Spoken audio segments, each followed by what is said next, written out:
This episode is brought to you by Relief Band. If you regularly suffer from nausea, listen up. Relief Band is a clinically proven wearable nausea solution with no drugs or unwanted side effects. It treats nausea caused by motion sickness, anxiety, migraines, and more, using technology that sends signals to your brain to stop nausea quickly and effectively. Get relief today. Shop now at reliefband.com. And to get 20% off your purchase, use the code RELIEF20 at checkout.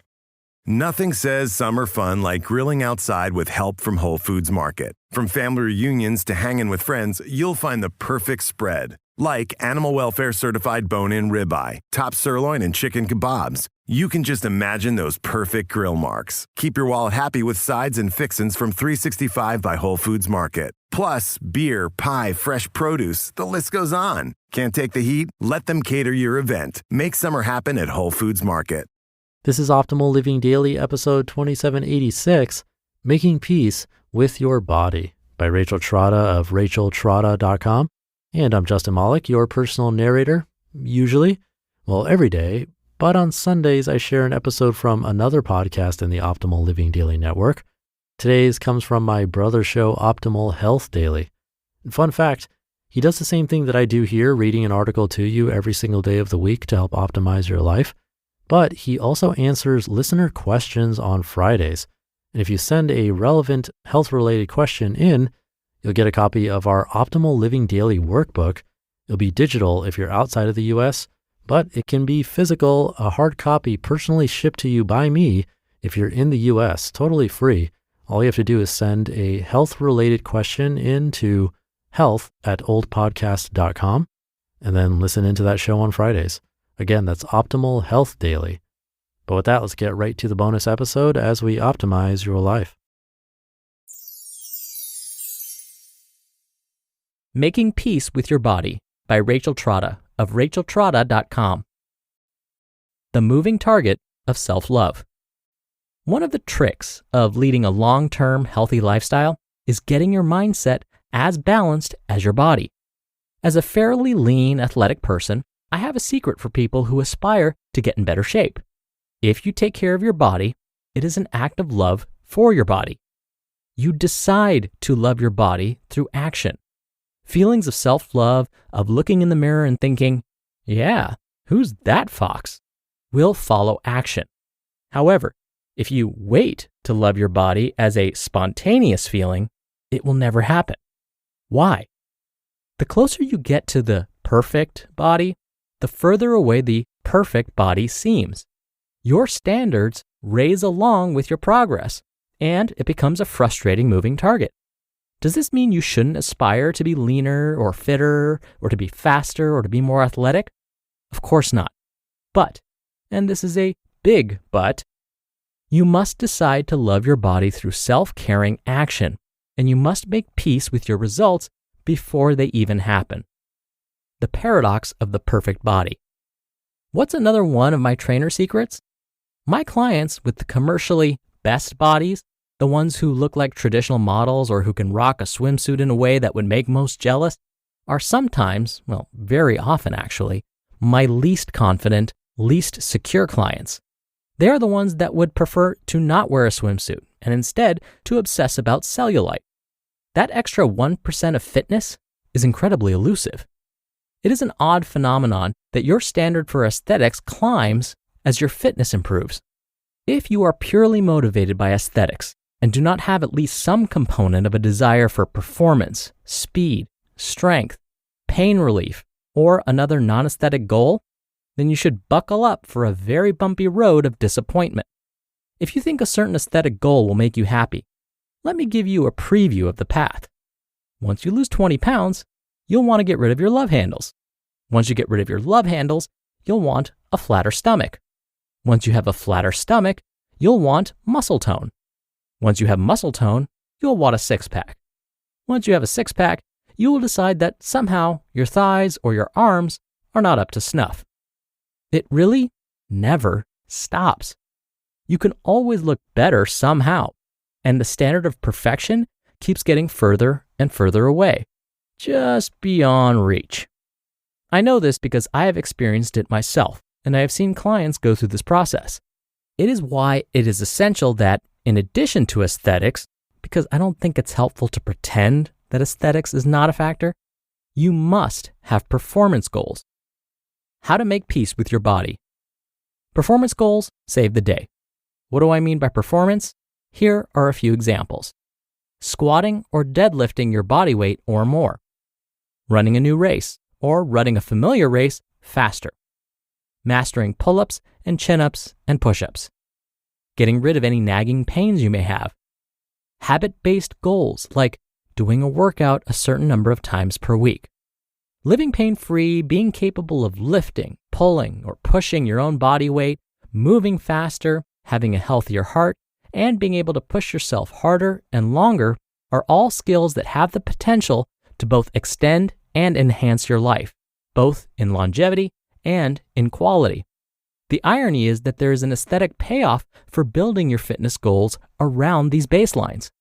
Getting stronger, getting faster, and moving better will all likely yield body composition changes that are incredibly elusive if you chase them all out, but can be familiar friends if you just allow them in. Action is key. The magical mindset shift is moving your intention from approval to action. When you chase aesthetic goals with a one-track mind, your gauge of success could be how you feel about yourself on any given day. Unfortunately, this can be incredibly random. Despite our best power of positive thinking efforts, we don't always feel great about ourselves. Variables from hormones to a bad meal to a friend's comment to fluid retention can all impact the way we feel about our bodies. Even worse, the way we feel can impact the way we act. When we feel badly about ourselves, we typically don't take measured and sober action to make ourselves feel better. We often either overeat, think self-soothe, or go into an over-exercising and under-eating frenzy that is an unrealistic, random, and unsustainable plan. However, when you incorporate aesthetic goals into a well-balanced, structured, organized plan of attack on performance goals, you will instead have measurable and observable markers of progress, be more accepting of both good days and bad days, feel proud of what your body can do, improve your actual markers of health, and increase the likelihood of continued fitness as you mature and age. While there are myriad of other benefits, the key is to demote the factor of how I feel about my body or what the scale says from being the primary marker of progress to being only one part of the process. I'm not saying it will never play a role. Of course it will. We all want to look great. But when you stop giving your feelings about your body so much power and invest more energy into your routines and performance, it's incredible how much better you will feel about yourself, almost right away. You just listened to the post titled, Making Peace with Your Body by Rachel Trotta of RachelTrotta.com. In Northern Virginia, you can make your future better because we've made college better. With over 100 certificate and degree programs that prepare you for in-demand jobs. By making tuition affordable and manageable through smaller payments over time with classes that fit your schedule. Northern Virginia Community College. We're the affordable, achievable, incredible college. Nova. We make college better. Apply now at boldlynova.com. This episode is brought to you by State Farm. What if your life story was a podcast? Would it be a comedy or a thriller? Whatever genre, State Farm is there for your what-ifs to keep your life story from becoming a mystery. Because when you've got questions, they've got answers 24/7. You can file a claim on the State Farm mobile app or simply give your agent a call. It's how insurance plays a supporting role in your story. Like a good neighbor, State Farm is there. Visit statefarm.com for a quote today. Dr. Neal here for my commentary. When discussing appearance, some of my favorite examples to use are from the movies 300 and Man of Steel.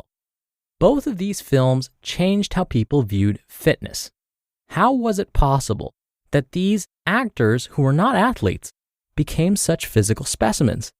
After both of those movies came out, you should have seen how many clients contacted me and said, I want to look like this, and held up a picture of either Leonidas or Henry Cavill. Actors in both films thanked Mark Twight, their trainer, for these physical achievements. Mark Twight, while grateful for this appreciation, believed that people were a bit misled by his training approaches. In interviews, when asked about how muscular his actors looked, he has said, quote, "It gave people the wrong idea. Aesthetics are actually our last concern. My gym focuses on building true fitness, not the appearance of it. And true fitness comes from training the muscle that sits in your skull, your brain." End quote. What he's talking about, of course, are our mental barriers. And just as Rachel mentioned, Mark Twight believes in performance-related goals. If we focus on being just a bit better tomorrow, and then the next day, and then the next, bigger muscles and a flatter stomach will eventually follow. As Rachel put it so perfectly, what will happen when you do finally achieve those six-pack abs? Will you then say, "Well, I did it. I've met my goals. Guess I'll stop working out now"? Probably not, or hopefully not. It will just leave the door open for us to find something else to critique about ourselves. But if we can focus on performing just one more push-up, or one more pull-up, or add one more pound to our deadlift or squat during our workouts, these habits will force our muscles to grow.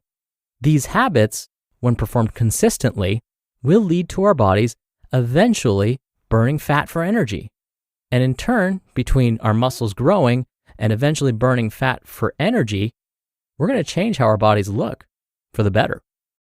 All right, that's it from me for today. Thank you so much for listening. Thank you for being a subscriber of the show. I hope you have a great rest of your day, and I'll see you back here tomorrow where your optimal life awaits.